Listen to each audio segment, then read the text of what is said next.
My name is Leah Esslinger. I am the moderator of this panel. I work at Virginia Humanities right now in communications.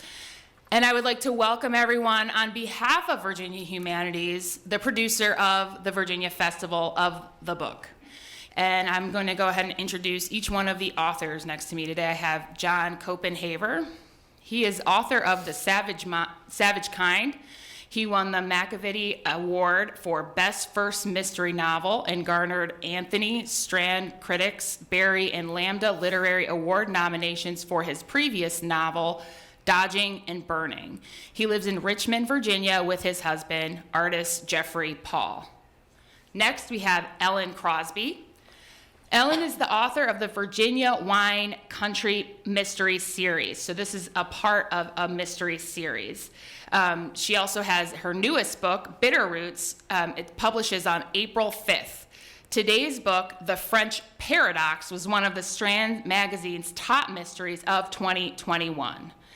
Next up in 2023, a third book in her Sophie Medina series. Ellen previously served as the Moscow correspondent for ABC Radio News. And then we have Tara Laskowski. She is the author of The Mother Next Door and a novelist and a short story writer. Her debut suspense novel, One Night Gone, won the Agatha Award, McAvity Award, and the Anthony Award, and was a finalist for the Simon & Schuster, Mary Higgins Clark, and Library of VA Literary Awards, Library of Virginia Literary Awards, I think. Okay, shoot. That was a mouthful. Hope I did okay. You're great. Great. Okay. All right, now let's move into our program. So thank you all for coming and being a part of this. Okay. And so we're going to start right now with having each of the author give us just a little bit of an introduction to the work that we're here to discuss today. So maybe we'll start with you, John. Sure.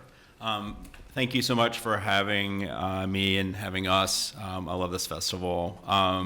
So The Savage Kind is a historical mystery set in 1948, Washington, D.C., and it centers around two teenage girls. One of those girls is new to Washington, D.C., and they are sort of friends that are a situation of opposites attracting.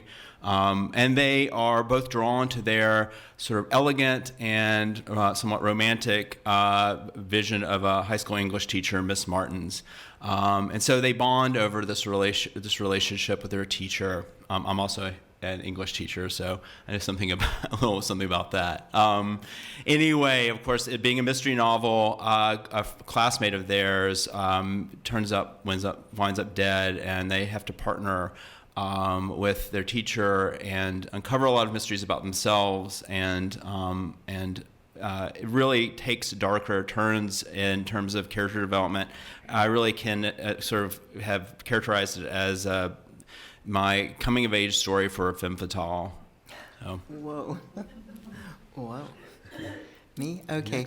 I'm the outlier in this group because this is The French Paradox is the 11th book in my series about a woman who owns a vineyard in Virginia. So if any of you know my previous books, as I kept writing this series, the thing that sort of really intrigued me with each book was history. And so there's a lot of history in my books, and I try to usually marry something historical with a contemporary plot. And so by the time I got to this book, I'd always known I wanted to write something about Jackie Kennedy, because Jackie Kennedy, if any of you know Middleburg, spent a lot of time in Middleburg. While her husband was president, they had a house there, and then in later days, towards the end of her life, in fact, shortly before she died, she used to go back to Middleburg to hunt and ride. So I wanted to write about Jackie, but I didn't quite know how to integrate her into the story. And I have a friend who is on the board of directors of the National Museum of Women in the Arts in Washington. And she said, that's such a cool museum. And she said, have you ever thought about writing about the women artists who were as talented as the old master painters, but they never had the success because they were women. And she said, we call them the old mistresses. So I had this idea. It's like, the old mistresses, Jackie, how am I going to do that?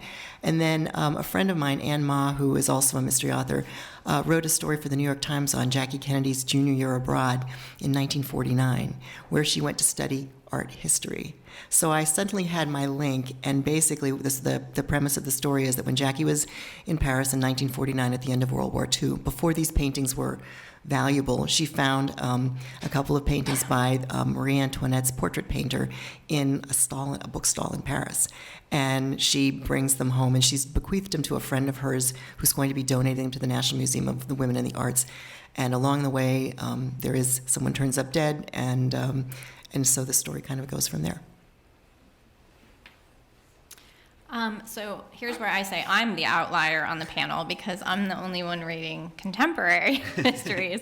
So I write mostly domestic suspense, no history involved really. So The Mother Next Door is my second novel, and it's sort of my homage to Halloween, which is my favorite holiday, and my birthday.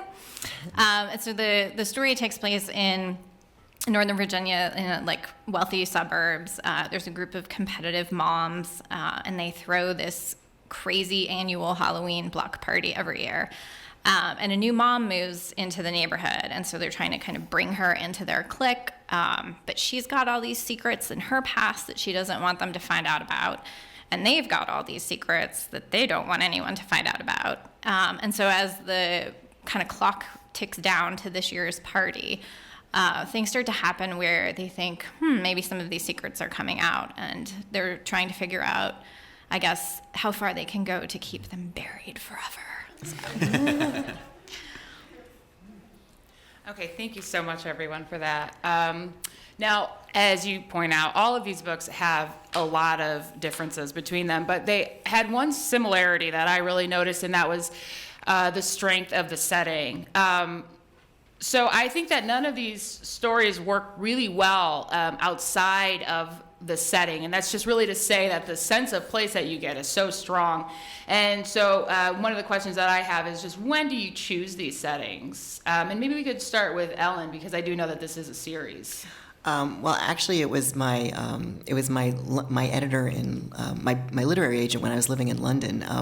We had come home on home leave one summer, and my husband's French, and we have a friend who lives in Reston who was a really big Virginia wine fan. And if you're French and you're my husband, you do not put Virginia and wine together in the same sentence. And so our friend thought, well, we needed to see the vineyards. So he took us on this tour, and when I got back to London, it's August, it's cold, it's rainy, you're ready for winter, it's London. And I was talking about this idyllic summer day and the beauty of Virginia and these places we visited, and my agent said to me, that would be a great setting for a book. And I said, yeah, but I've lived in all these really interesting places overseas, and I've always wanted to write a book with an international setting. And she said, Ellen, you live in England. Virginia is a foreign setting. And I thought, yeah, that's kind of hard to argue with. So I said, all right, I will write one. And this is 11, and that's 12. Thank you, Ellen. Maybe now we'll go to Tara. So for me, setting is the first thing that I actually think of before I can write a book. So I need to see a place and kind of know what I'm going to do, and it needs to be creepy enough that I can make bad things happen inside of it. So for my first novel, I picked a beach town, and I wanted to write about the beach in the off season, like when all the tourists go away, and how the town changes. For this one, I picked the suburbs because I find the suburbs extremely creepy, and I find moms very creepy sometimes. I am one, so I'm allowed to say that. And then when I had originally thought of the idea for this book, it was taking place in May around graduation time because the moms all have teenagers and they were graduating. And I thought it would be kind of cool to write about this, the pressures of graduation and getting into college and all that. But it wasn't atmospheric enough for me. And so I actually switched it to Halloween, and I was like, this is perfect, this is great. So I got to get into the fall and all of the things about Halloween that I love, which was great. But I also was writing it during the pandemic, and I think that it takes place on a cul-de-sac, and almost all of the scenes in the book take place on this street. And so it has this sort of insular, kind of almost claustrophobic feel to it. And I think part of that is because I was writing it during the pandemic and home all the time, and we were all home. And so I think a lot of those feelings kind of got into the book too, which kind of makes it a little more of that atmospheric feeling, I think. So both my novels are set in the 1940s, Dodging and Burning set in 1945, and in Virginia and somewhat DC, and then of course Savage Kind is entirely in DC in 1948. And clearly, you're 100% right. I mean, this time period fascinates me because the whole post-war period fascinates me, and it's what's going on socially during that time period.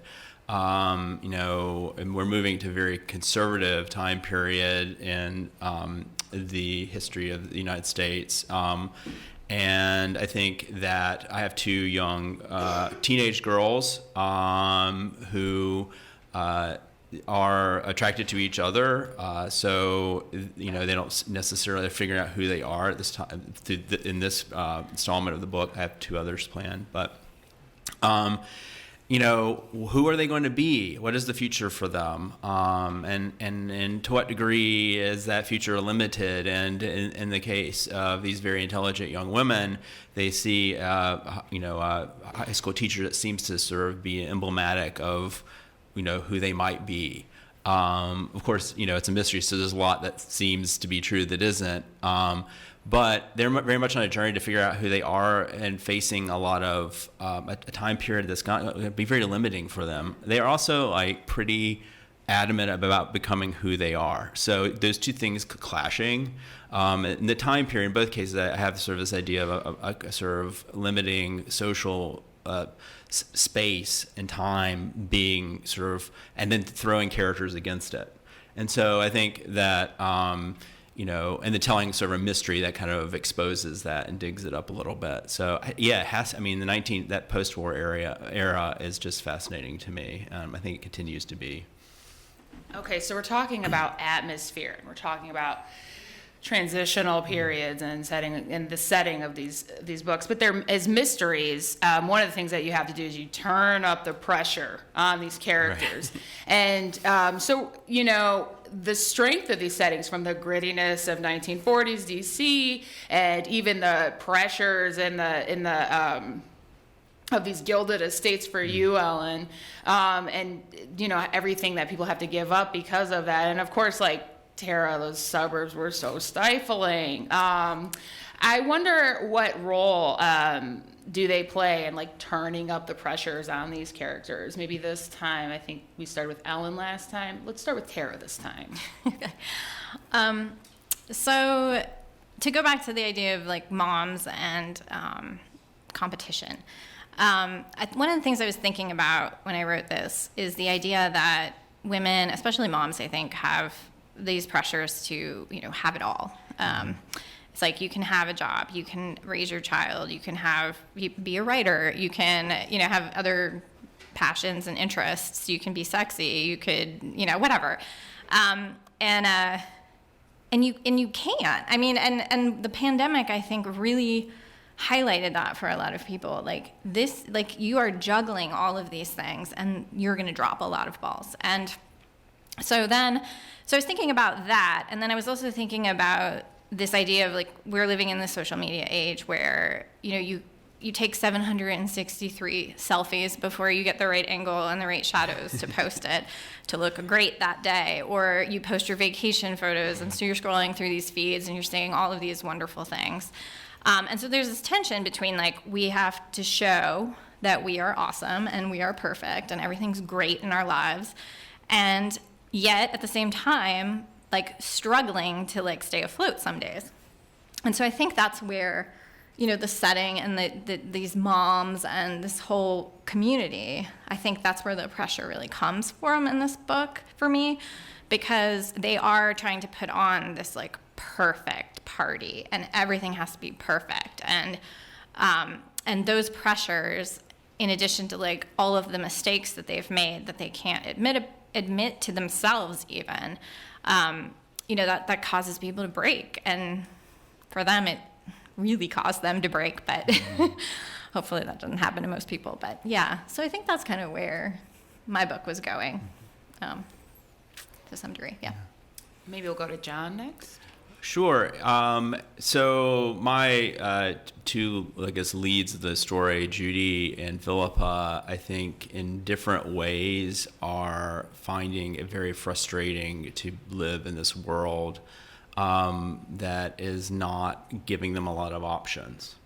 And so Judy is sort of a rebel. She doesn't dress typical of the time period. She dressed more like a flapper. It's 1948. She does this on purpose. She has very sharp elbows and speaks her mind freely. And no one really likes her. She's very isolated for that reason. She also has a very, upsetting childhood story. She was adopted, but had spent many years in an orphanage. And so there's just a lot about her that is just not fitting in very obviously. Philippa's a little different because Philippa looks very typical and behaves in a very typical manner for the time period, but inside her, she's feeling very differently, both sort of in terms of same-sex attraction, but also I think it's more than just that. It's also about the desire to be to express herself freely, and her desire to be free. And so here's a time period that's saying, no, you can't. And so those two things, I think, really drive them. They do sort of take up a mystery to solve, which has a lot to do with them ultimately. But what's driving them underneath all that is their desire to be themselves in a time period that doesn't really want them to be that. And both of the teenage girls sort of deal with that differently. Judy throws it back at everyone. Philippa conforms. But, I think it gets complicated. So let's dig into the protagonists a little bit more. Let's start with the role of the narrators. Do you want me to talk? Oh, I'm so sorry. Yeah. I'm so sorry. No, that's Ellen, okay. no, please. Okay. I read one time something that someone said that everyone's entitled to a private life, but living a secret life will get you in trouble. And I always thought that was a really interesting line. And so one of the things that another part of the story is that Lucy's grandfather, who is a recurring character, he's appeared in a couple of earlier books. He's French. He's a diplomat. He's actually based on my husband's late uncle, who I adored, who was a French diplomat who lived in Paris. He's coming over for this big birthday party that one of Jackie's best friends from the year in Paris is having, and she lives in Middleburg, and they were all friends together in Paris. But Lucy found out that her grandfather and Jackie Kennedy had an affair in 1949, and she found out when she read her grandmother's diaries because her grandmother knew and her grandmother found out. So all these years later, it's been a secret, and the women in the family have known, but no one has known about it. So along with the paintings of Marie Antoinette, among Jackie's belongings that she left to her friend was a diary. And this woman's daughter is going to take the diary and pretty much blow it up and use it to sort of exploit Jackie's tie to the paintings and possibly bring in Lucy's grandfather.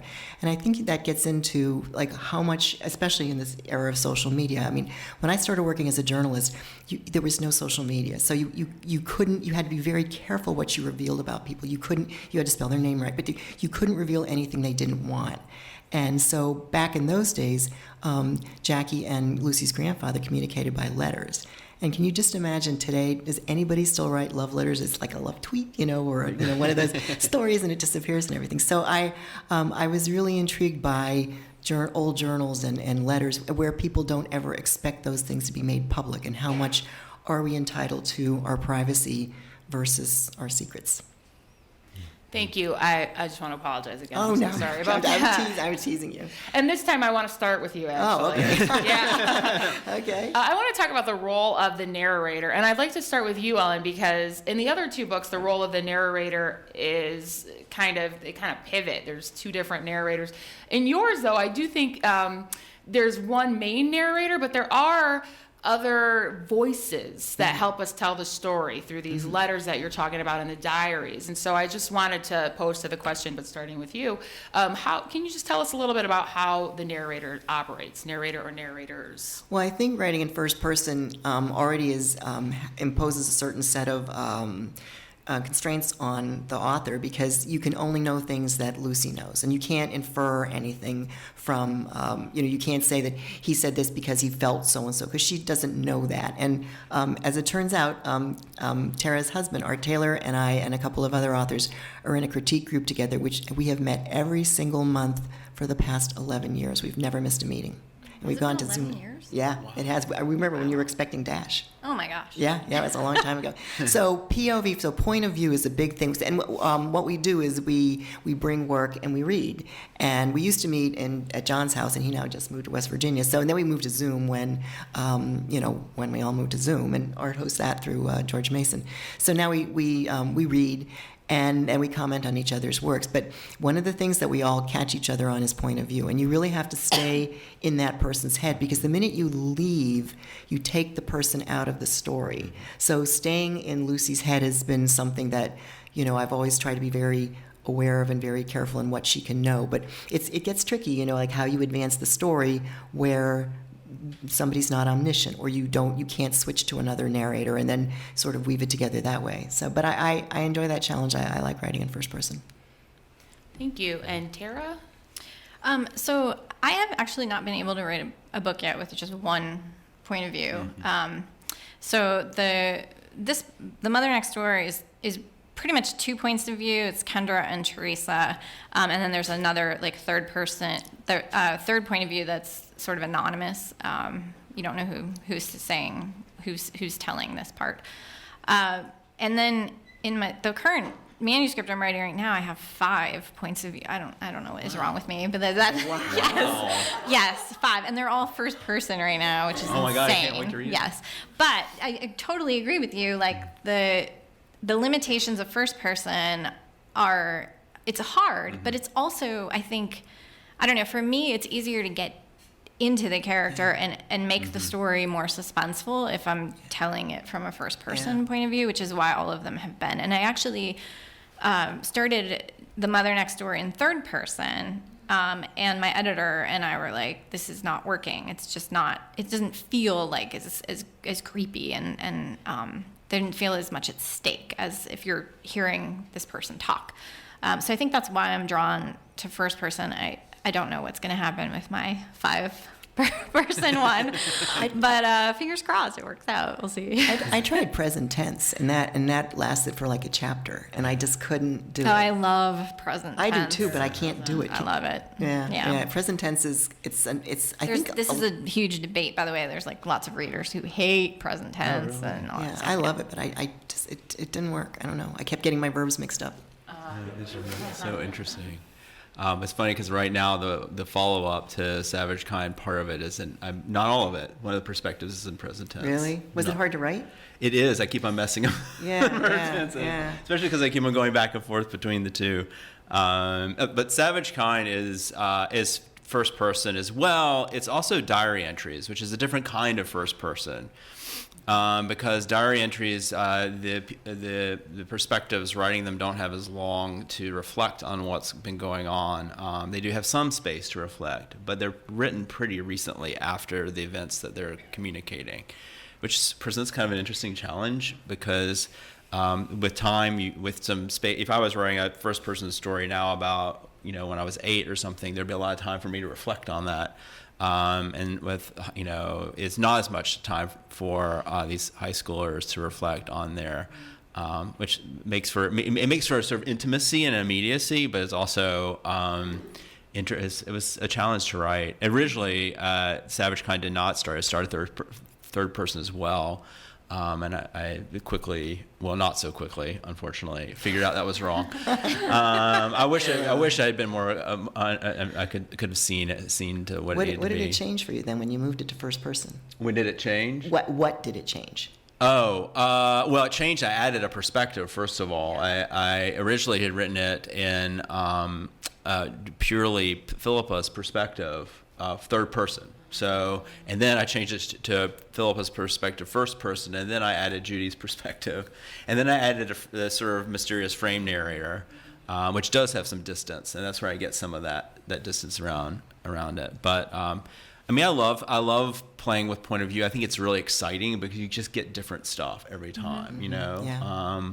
And I know first person is very popular because it's so intimate, but it does have that. That's why it's almost like just doing first person one character is hard because you need some contrasting points of view. Right. Yeah. So yeah, but it's fun to write. You get in the voice faster, I think. I think so too. Yeah.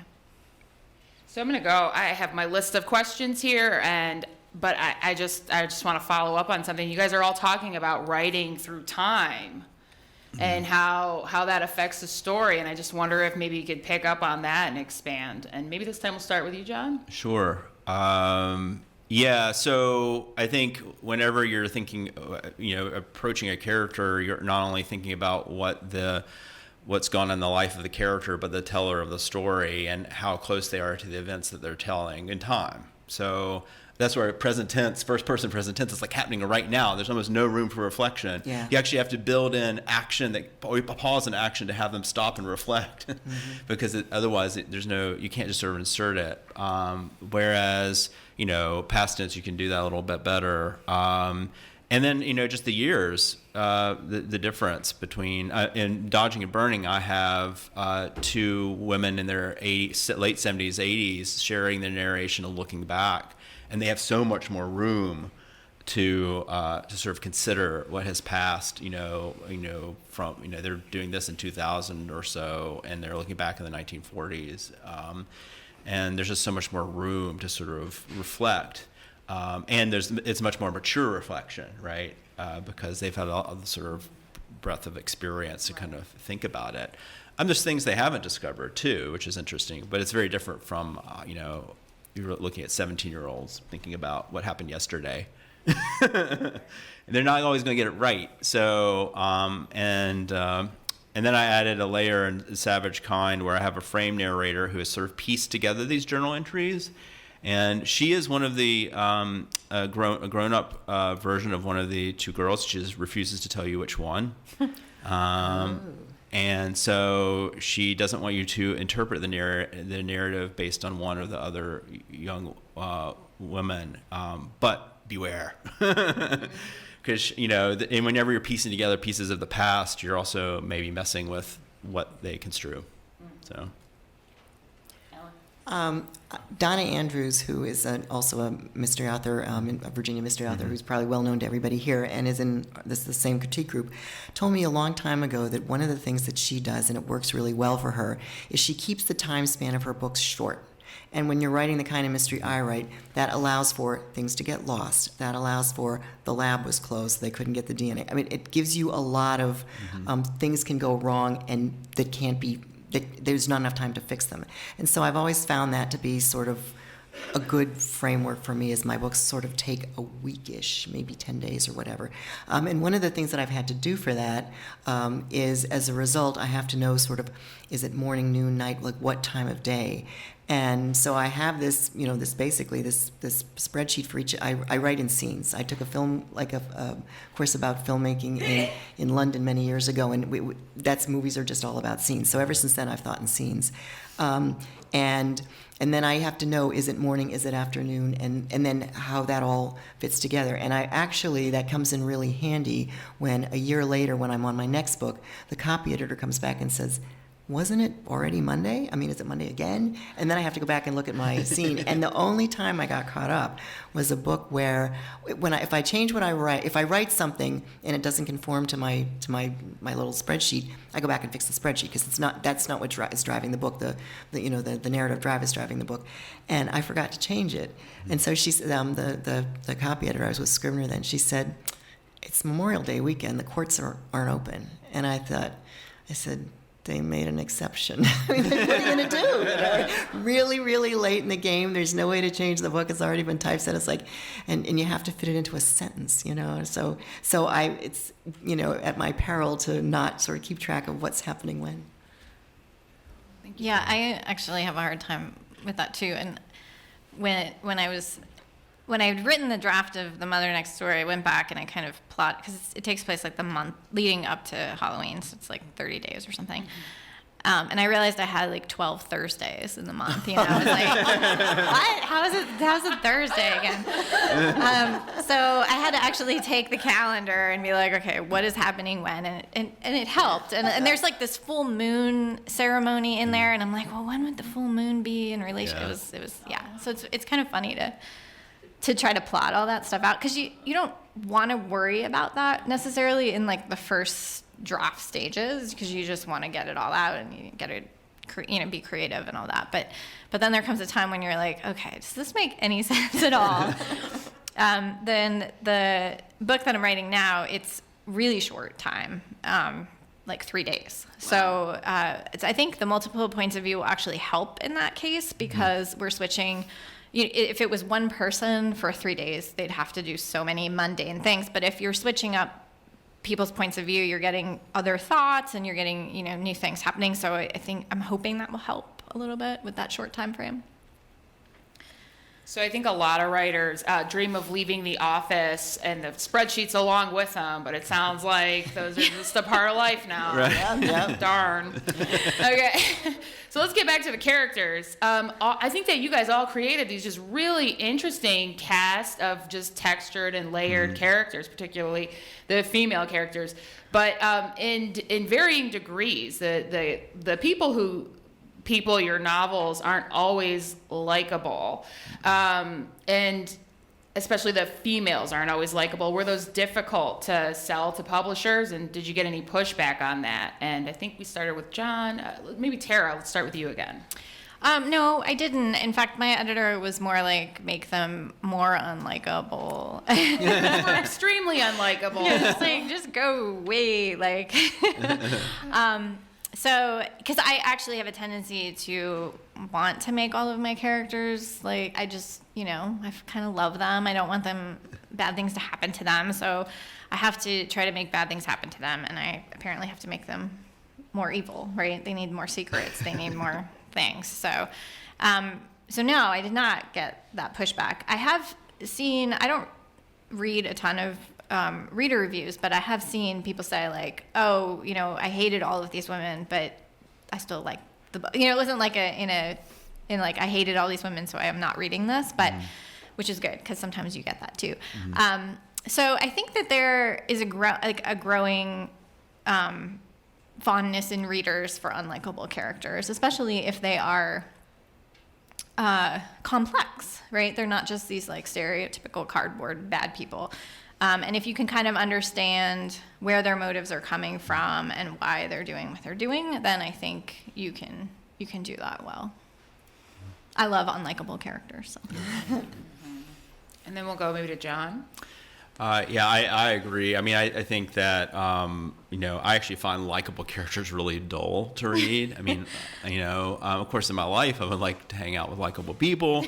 But in my reading, I would rather hang out with unlikable characters that have layers and complexities to them that fully humanize them. And I think that's the aim, is to make someone do things that you would not agree with morally or otherwise, but understand maybe why a little bit they're doing them, and maybe even be a little bit on their side, even that seems kind of like a transgressive thing. I think it's an interesting thing to do. I think expands our compassion in an interesting way, to read richly drawn unlikable characters. So I didn't get any pushback at all. I mean, I think that people and readers are sort of changing a little bit.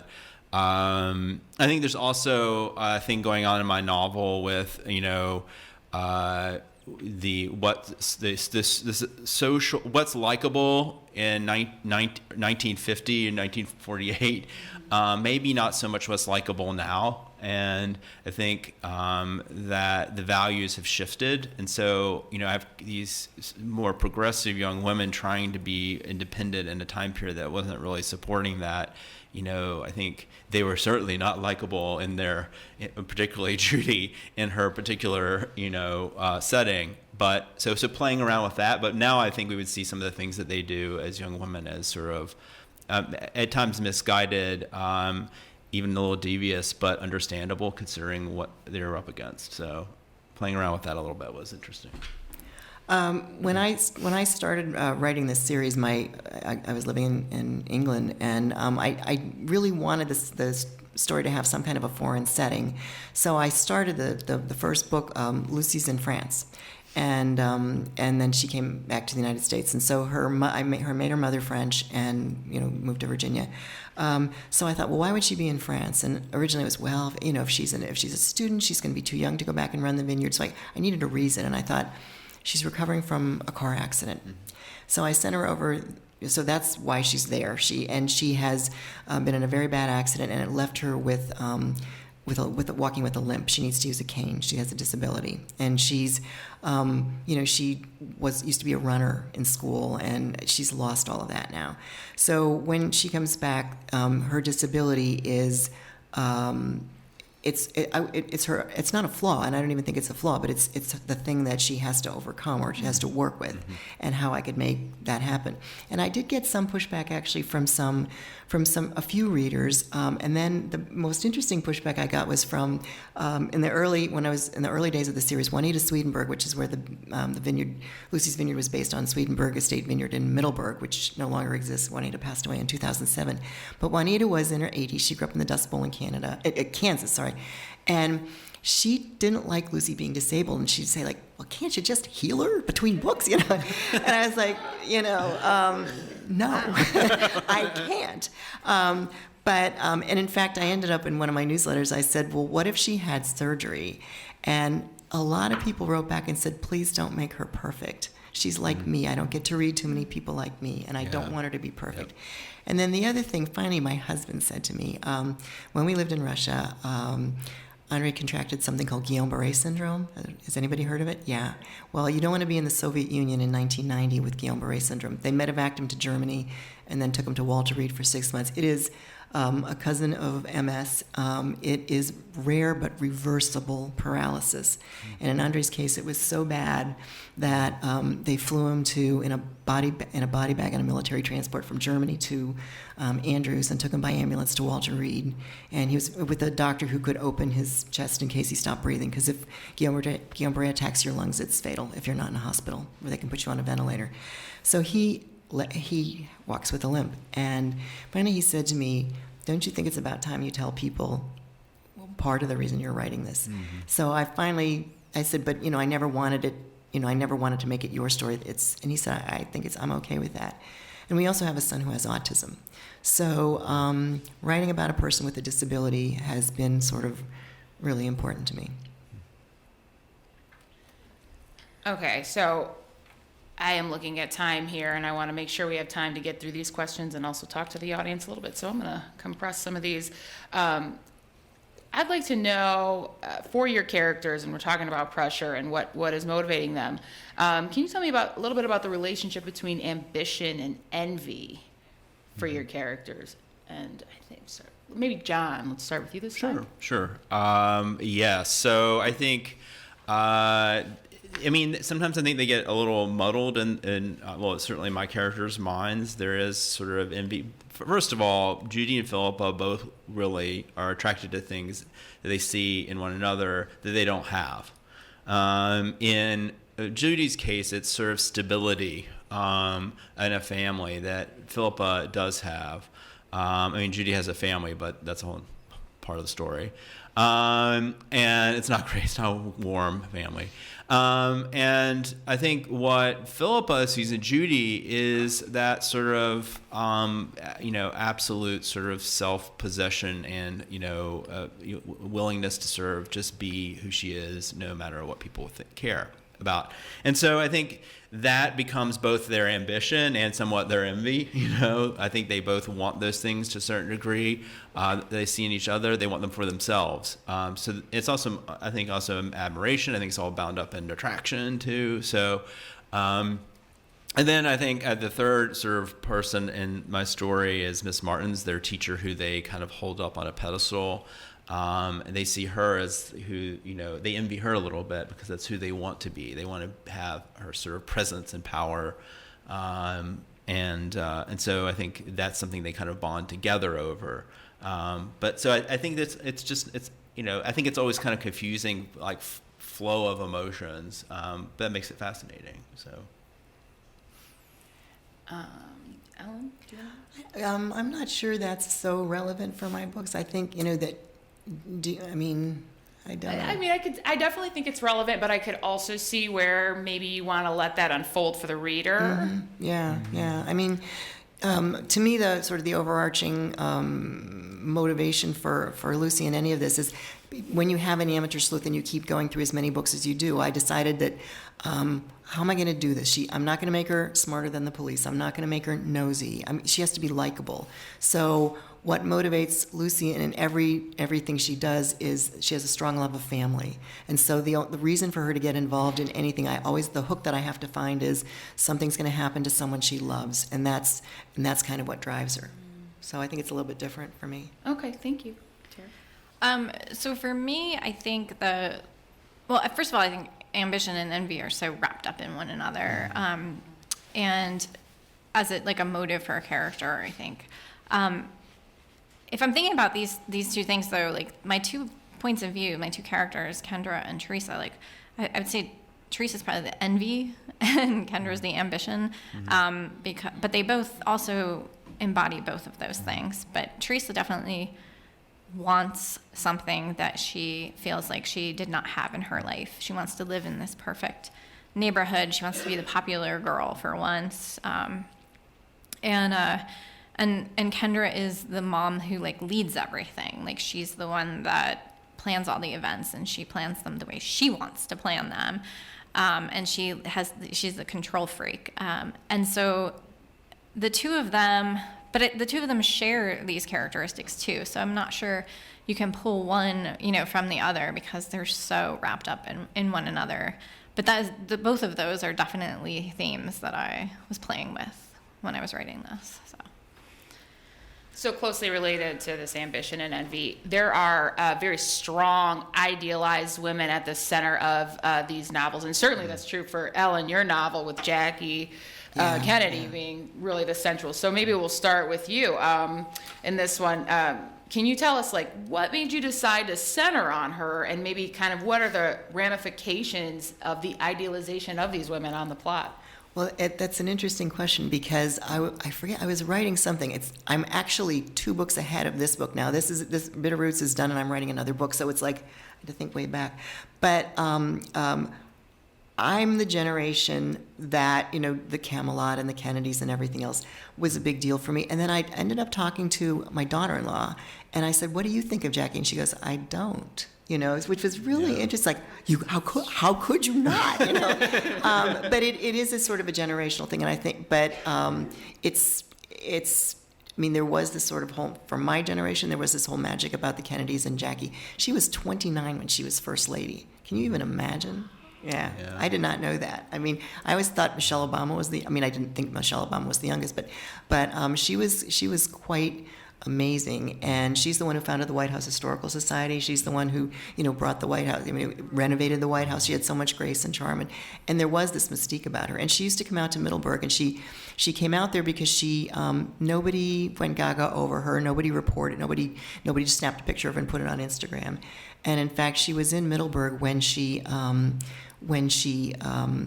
fell off her horse, and they took her to the hospital, and that's when they discovered that she had the cancer.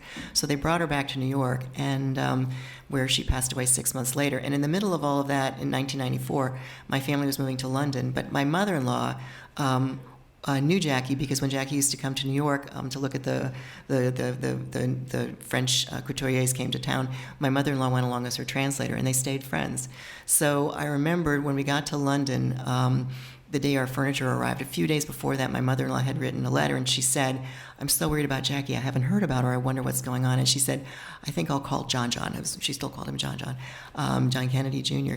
But that day when we were moving in, we had these big burly moving guys moving us in, blokes, and it was the day she passed away, and it ended up it was like the top story on the BBC News. And all the men who were moving us in stopped and got into the cab of the truck, and they were just about in tears. And I thought, wow, she really is an international icon. Thank you. Tara? What was your? Oh, I'm sorry. We were wrapped up I in answered something Jackie totally story. different. Yes, I love her. She is an international. Yeah. I answered something totally different. It was about the role idealized women, or maybe for you, the idealization of women. Oh, okay. I don't know. I mean, in my book, I think the women sort of idealize one another in some way. You know, the community that they have created, it's very insular, and also like they're both very selective as to who they're friends with, but then they also want to make sure everybody else knows how awesome they are. And you know, one of the things that we talked about before the panel with Leah was the role of the men in the story. And for my book, like, the men are largely absent. In fact, I think that's one of the lines in one of the point of views, like the men who are not really relevant to this story. So, and I think that you know, that was like a deliberate choice for me, just because I feel like a lot of times in these communities and in the schools, it's really the moms who sort of rule all the decision making and stuff. And that's not to say that the men aren't interested in that. It's just, it's almost like I don't know why that is, but I've noticed that, especially like in like the suburbs of Virginia. So I wanted to kind of play with that a little bit and see what happens when all of that competition and all of that I want to be in chargeness collides, and what happens with those pressures. So. And then John. Yeah, sure. It's true. I've taught in Nova, so I know that I'm Right near both of us. Yeah.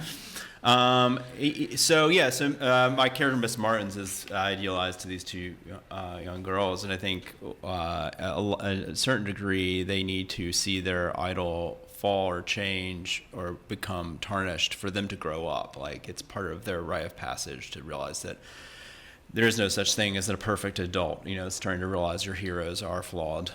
They then give them some space to become their own heroes, or their own, you know, in charge of their own lives. And so I think that plays a big role in this story. Thank you so much. Now, with just about 10 minutes left, I would love to see if there's any questions in the audience. So I know we have like a small group here. I'd love you guys to just think of it like a little book club. And please, if you have something brewing, just let me know. In the back. It seems to me like all three of your books have a certain element of like the recreation of social or cultural norms, whether that's, you know, putting women back into their place after the war, or a family culture of keeping this secret about the affair. And so I wonder if you can kind of expound on that and how that, you know, plays into your plotting. Just for the people at home, he was asking about the creation of norms and putting people back in their place. Yeah, I mean, I think you know, certainly that's true in my story. You know, we are dealing with, you know, after the Second World War, where a lot of those norms sort of, for, you know, good reason, you know, because of the war and everything's changed, and it seemed like a time of opportunity for women. And I think that, you know, the 50s, that we have the men coming home from war, and it's sort of the reaction back against that.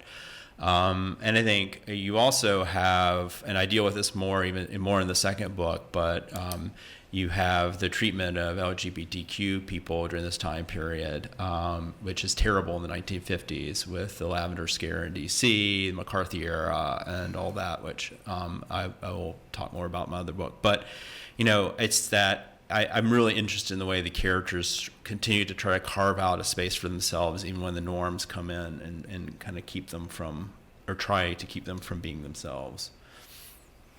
John, I also think in your book there's a generational divide too. Like, the older women want to see put the younger women in their place, or like. Oh, are absolutely. trying- Yeah. The older female characters seize their power in ways and use them, but it's not necessarily. Like they've worked the system, and Yeah. they don't want to see that system. Yeah, that's so true. Yeah, Which I think is also at play a little bit in what what I was talking about with my book. Like, these are really strong, independent women, and they have careers, and they're powerful. But yet, it seems like when they get into these school situations and these like tiny little power struggles, like they almost revert back to these traditional roles of like, the women do the school things, women do the bake sale. Like, there's no men at the PTA bake sale in this, and maybe there are I'm sure there are places in which this is not true, but when my husband and I lived in a townhouse community in Northern Virginia, we actually there were a lot of families in the townhouses where the dads were stay at home, raising the kids, and it was much more, I think, diverse in those roles. And then when we moved to our new community, which is kind of a little bit what I based the book on, don't tell my neighbors. It was so much more traditional. And my husband, who really raised our son, because I had the full-time job, he was teaching, so he was really the kind of the stay-at-home dad almost. He was the outlier. He would take Dash to the Gymboree classes and be the only guy there, and it was all the women who took the kids to the bus stop in the morning and that sort of thing. So I just find it interesting how that happens. So. I think Lucy's a little bit iconoclastic, actually, because when I started writing this series, and it's been like 20 years, more, there weren't that many female winemakers, and she's also a woman with a disability. So, but there are more now, and I've talked to several of them, and I've spent a lot of time talking to Kiernan Slater, who is her family owns Slater Run, and I said, "What's it like for you?" And she said, we don't have to try any harder. We're respected, the way the men are. There's not this whole gender, thing or primacy of a male winemaker. But she said, "No, I feel pretty good," and it was sort of interesting. But when I started, there were very few women. We had another question in the audience. Ellen, because you're writing this series, how did you get from number 11 to number 12? And you've got Jackie Kennedy in one, and now how do you shut that up? How do you move your character forward from there into the next story? For the longest time, for like the past probably 10 years, Lucy's been engaged to her winemaker. So it's like everybody kept saying like, when is the wedding? So, but I thought, I am not writing the wedding book. I am not writing the wedding book. And I didn't. And I ended up writing, this was a story about ambition and also the other thing that's become more and more, once I stopped writing about like particular types of grape or whatever like that, I knew that trope was only going to go so far, and which is why I took a hiatus after writing 6 books. But climate change is a really, really, really big deal everywhere, and in the wine world as well, and how much it's impacting all of us. So kind of my, sort of the leitmotif ended up being climate change and a wedding. Do we have any more questions? I think we have time for maybe one more question. I do have another question, though, and we have 5 minutes left, and I was a little worried I wouldn't get to ask this. You guys all keep on kind of alluding to what's next, so I just would love to end with each of you telling us what's next for you. Maybe we'll just go right down the line. Sure. So I'm working on Savage Kind as a concept is the first of 3 books, a trilogy. The second one's set in 1958. I think it even had a title, Hall of Mirrors, and I've been working on that. It deals a lot with these girls as they confront McCarthyism and systemic racism in DC during that time period. Oh, I've got a lot going on. So Bitter Roots officially comes out in America on April 5th, and I'll be doing a book tour. And this is sort of the first time anybody's seen this book, So, and they have... It's a premiere here. It is premiering here, and Michael has copies. So, go for it. And so I'll be touring for that virtually, and a couple of virtual tours, but I'll be out and about in Northern Virginia, and it's on my website if you want to take a look there. But in the middle of all of this, when I finished Bitter Roots, my editor said to me, "We're going to write another book, another wine book." And I said, "You know what? I did 6 and I took a break. I did 6 more and I took a break. Or I did 6 more now, and I need to take a break. I need some time off." And there's a lot going on in my personal life at the moment. My family, my husband's not well. So she said, "Well, what do you want to do next?" And so I talked to my agent, and I had written these 2 books about this photojournalist. It was much more the life that I knew, journalism and international journalism. So I knew that I could go back and sort of pick up that thread more easily than if I did a standalone, which I eventually want to do someday.